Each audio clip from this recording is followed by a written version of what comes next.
Hi, I'm Chuck Hollins, and thank you for your interest in Common Security Clubs. I'm going to tell a few stories, both from the club that I've been a member of for the last 2 years, and from interviewing leaders in other clubs.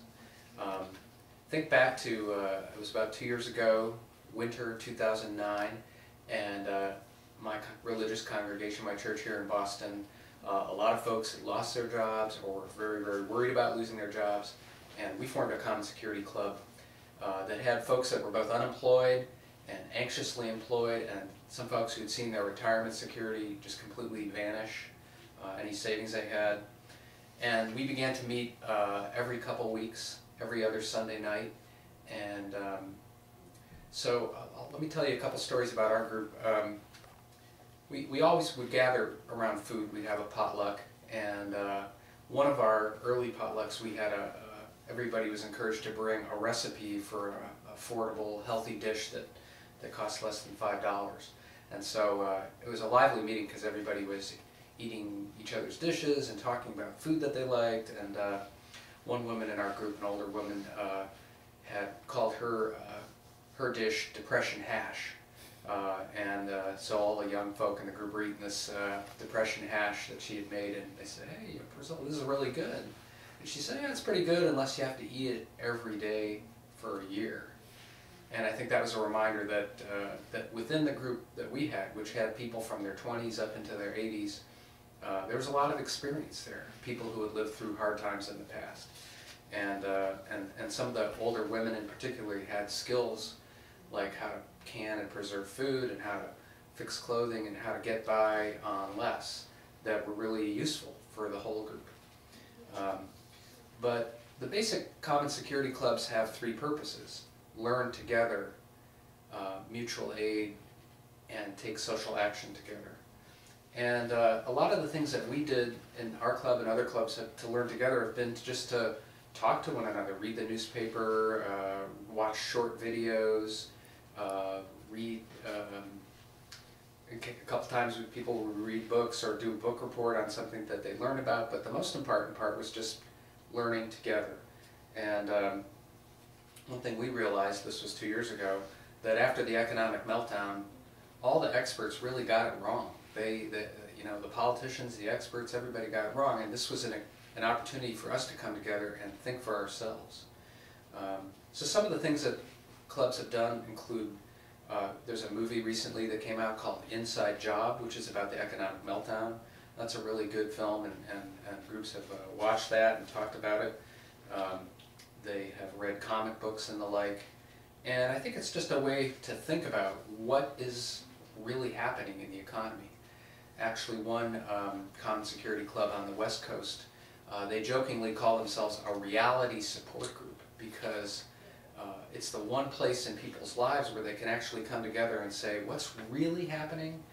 Beyond the hype, beyond the newspaper articles saying, oh, look, the economy's getting better. Look, the unemployment rate went from 9.6 to 9.4. Isn't this great? When the reality is there's a lot of people who still feel like the sands are shifting under their feet or feel like they're actually living in a depression. So, and one person from that club said, all around me I'm surrounded by media and advertising urging me to keep borrowing, buying, and sleepwalking. I love being with others who are staring down the potential risks and joys of the future. So don't you think that's I think most of us could feel like it would be good to have a reality support group. One of the issues that come up that's very useful is there's parents are moving in with their kids, or adult children moving back in with their parents, or some adult children never moving out of their homes. And I was talking to a Common Security Club group in Worcester, Massachusetts, and one woman there in her 40s was very emotional, very upset about the fact that, she's in her 40s, but she's economically facing down some tough times, and she needed to move back in with her adult parents. And what was neat was in that group there was a lot of experience. There were people who had adult children living with them. There were folks who had their parents move into an in-law apartment. It's much more common than it's happening all around us, and there's just lessons and wisdom there to learn how to make it work better. So I think that was neat to see, and so that's one of the themes in a lot of these Common Security Clubs is how do we adapt to changing times. In my Common Security Club, we have somebody who grew up in the Caribbean who said, y'all think that this American ideal that everybody's going to have to move out and live in their own little apartment by themselves and become an economically self-sufficient unit. That's not how the whole world lives. And people living together is actually the norm. So that's learning together. Things that we can learn together and talk together about are a key part of these Common Security Clubs. And then there's this whole area of mutual aid. And we like to say that our mutual aid muscles are out of shape. We're out of practice. Now that's not true for everybody. There's a lot of experience with mutual aid organizations in this country. A lot of new immigrant groups come to this country and survive thanks to mutual aid institutions that they've started. A friend of mine who's a member of an African American Baptist church in Boston says, we've had a mutual aid association connected to our congregation for 125 years.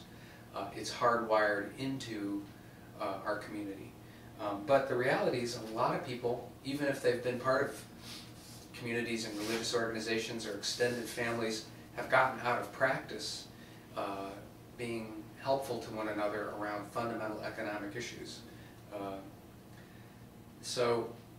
Some of the things that Common Security Clubs have done in our area in the Northeast, people have organized what we call weatherization round robins. So, 7 folks will go to one person's house and they'll help get the house ready for the winter, prepare the windows, weather strip the doors and windows, just do things to help each other save on utility bills, apartments, houses, and then go to the next house, and it really becomes a party.